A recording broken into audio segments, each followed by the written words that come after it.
Kalian ada di sini untuk menghasilkan kembali Indonesia yang hijau. Kalian ada di sini untuk menghasilkan kembali janji merawat lingkungan, merawat alam. Ini ada tenda. Tapi kita mesti keluar dari tenda supaya kita bisa menikmati sekaligus menghargai tanah, menghargai rumput.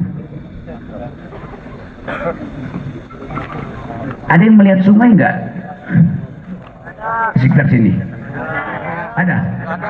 Enggak ada sungai di sini. Saya lihat sungai. Ini sungai ini. Pohon. Pohon adalah sungai. Karena di dalamnya ada kapiler. Jadi sungai itu bukan apa yang mengalir dari gunung ke laut, tapi apa yang mengalir dari akar ke ujung daun. Itu namanya sungai. Rusaknya lingkungan itu bukan hasil dari gunung meletus, tapi hasil dari industri-industri yang mencemari lingkungan. Itu dasarnya. Di dalam terminologi kita sebut antroposin. Ada yang belajar geologi nggak di sini? Ada. Tahu istilah antroposin kan? Artinya jumlah dan kualitas kerusakan yang dibuat manusia telah melampaui jumlah dan kerusakan yang dibuat oleh alam. Yang hijau atau gurun sara yang gersang, Anda pilih mana? Mana yang lebih bermutu? Hutan Amazon atau Sahara yang gersang? Ya, hutan Amazon. Secara estetik kita lihat hutan Amazon lebih indah daripada gurun Sahara. Kita merasa kepanasan di gurun Sahara. Tapi tahukah Anda, bila tidak ada gurun Sahara, hutan Amazon itu tidak bakal tumbuh lebat. Karena rotasi bumi, fosfor yang ada di gurun Sahara dalam 40 jam diterbangkan oleh angin, tiba di hutan Amazon. Jadi hutan Amazon itu dipupuk oleh gurun Sahara. Itu namanya cara berpikir ekologis.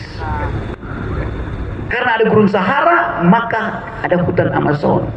Di Papua per hari ini ada kurang dari 8 sampai 12 ribu manusia yang dalam keadaan gawat karena gagal panen dan tidak ada makanan. Padahal di Papua ada food estate. Coba teman-teman lihat, ada food estate tapi ada kelaparan. Udah jadi isu internasional. Sampai kemarin berapa 14 orang meninggal dunia tuh. Sementara kita sibuk untuk cari utang membangun IKN.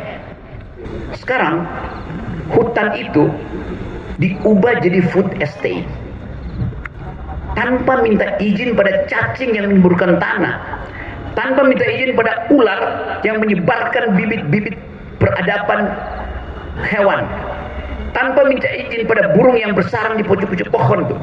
Keadaan krisis ekologi kita disebabkan karena kesalahan mendesain sistem ekonomi. Pak Jokowi memutuskan untuk memindahkan ibu kota dari Jakarta ke Kalimantan. Boleh nggak? Boleh aja, tapi minta izin pada masyarakat adat, minta izin pada cacing, minta izin pada burung. Itu prinsip hukum lingkungan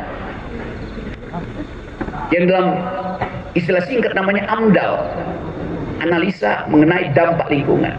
Jadi dalam ilmu lingkungan, AMDAL harus mendahului keputusan politik. Yang terjadi adalah Presiden Jokowi dan kabinetnya memutuskan untuk memindahkan ibu kota tanpa AMDAL. Di situ maksiatnya. Jadi di situ logikanya terbalik. Kereta ditaruh di depan kuda. Itu konyolnya. Atau itu tololnya. Jadi Anda lihat bahwa teori tentang ilmu hukum berkembang, teori tentang ekologi berkembang. Nah, kita di Indonesia buta huruf terhadap itu. Itu yang ingin kita ucapkan hari ini, supaya ada generasi baru yang nantinya terus-menerus mempedulikan isu-isu lingkungan. Nah, kesempatan ini adalah tempat kita berdiskusi dengan akal pikiran kritis, supaya kita bisa menghidupkan pembicaraan kritis terhadap lingkungan. Karena ini jadi problem dunia. Itu yang menyebabkan saya mengkritik IKN. Ngapain bikin IKN yang isinya adalah semen, batangan besi itu, sambil merusak ekosistem. Saya pernah satu waktu tiba di Bandara Banyuwangi, dihadang oleh seorang bapak, Pak Rocky, saya mau bicara. Saya pikir intel. Ada apa, Pak? Saya udah 2 jam dari Sumatera Utara tiba di Banyuwangi untuk membawa pulang 2 anaknya yang sekolah di Jawa Timur. Lalu dia mulai tegang. Dia bilang begini, saya mesti putuskan dari 2 anak saya yang sekolah di Jawa Timur, 1 mesti saya bawa pulang. Saya tanya, kenapa, Pak? Karena saya petani sawit.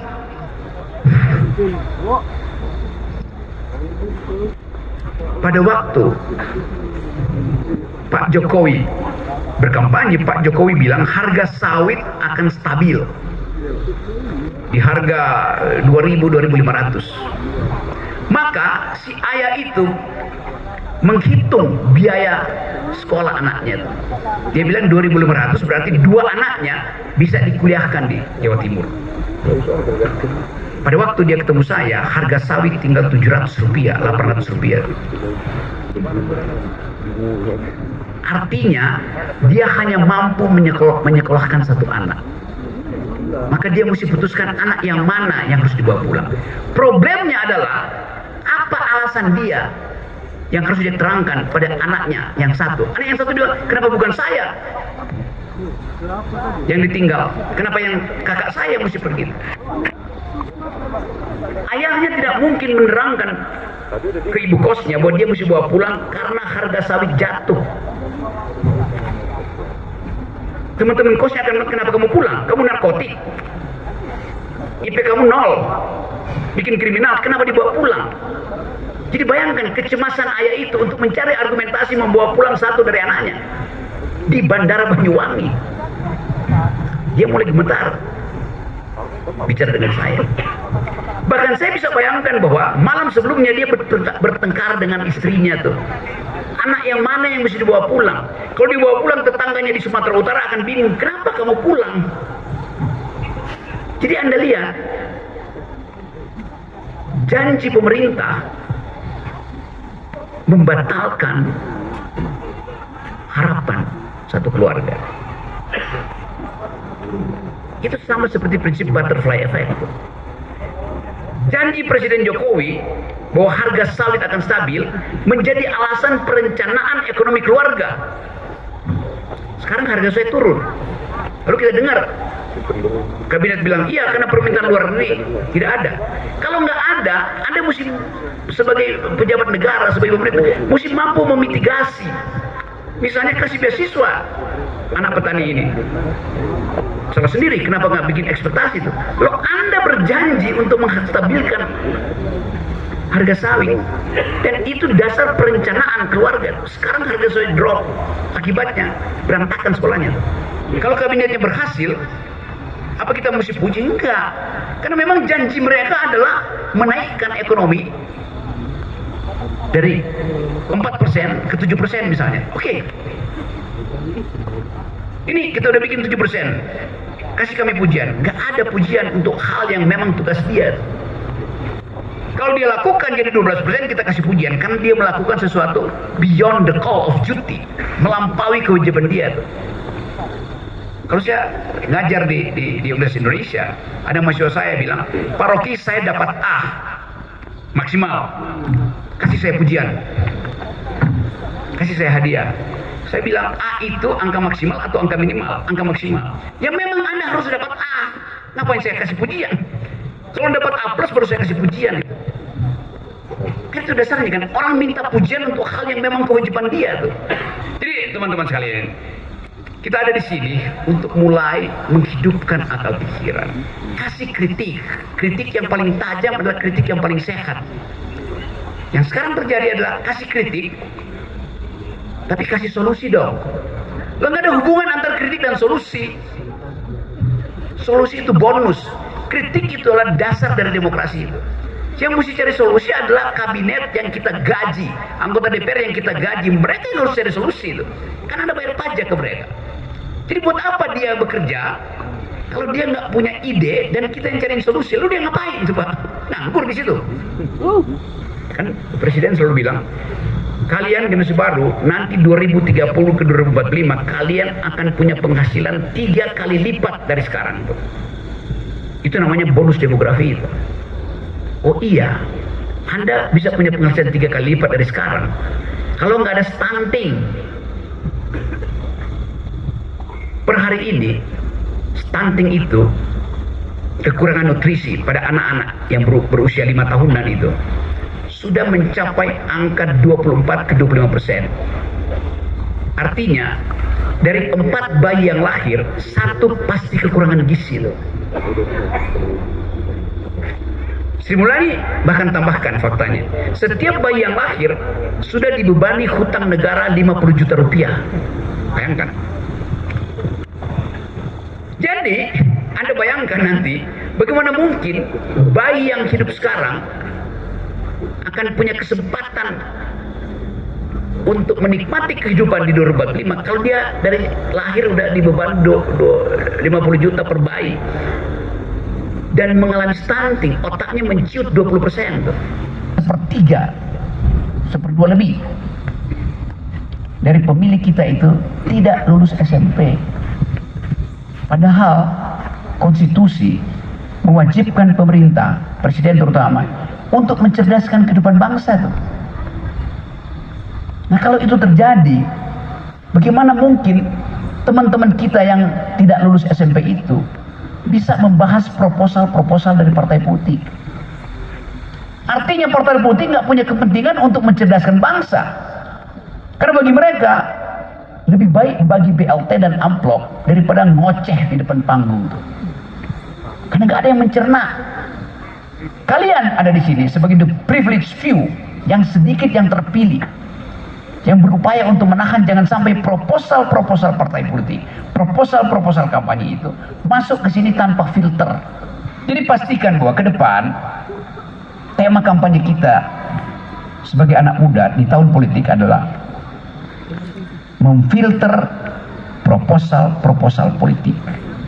Karena hanya melalui filter akademis itu kita bisa halangi mereka yang sekedar ingin membeli suara rakyat dengan amplop. Kita tidak mendendam pada kekuasaan, kita ingin memperbaiki kekuasaan. Karena kalau kita dendam percuma, kita udah tahu kapasitas kekuasaan hari ini tidak mungkin lagi berubah. Dalam hitungan 300 hari ke depan, dalam hitungan 100 hari ke depan, udah mesti ada calon presiden. Kalau kita tanyakan siapa calon presidennya, ya nggak ada. Ada Pak Prabowo, ada Pak Ganjar, ada Pak Anies. Loh, konstitusi bilang calon presiden itu harus lengkap dengan wakilnya. Sampai sekarang nggak ada wakilnya. Kenapa? Tertahan oleh permainan elit. Jadi ini adalah malam untuk kita ingat bahwa ada kompilasi pikiran bagus di sini justru datang dari teman-teman mahasiswa, pemuda dan pegiat sosial. Nah, kita ingin pastikan bahwa kalau kumpulan pikiran di tempat ini kita asuh dalam 100 hari ke depan, maka kita bisa mengubah politik Indonesia menjadi politik yang pedagogis, bukan sekedar politik yang demagogis. Pedagogis artinya ada isi pikiran, demagogis artinya cuma bunyi-bunyian tuh. Jadi pastikanlah bahwa pertemuan malam ini akan kita ingat sebagai upaya pertama untuk menghasilkan kembali Indonesia yang berpikir. Assalamualaikum warahmatullahi wabarakatuh.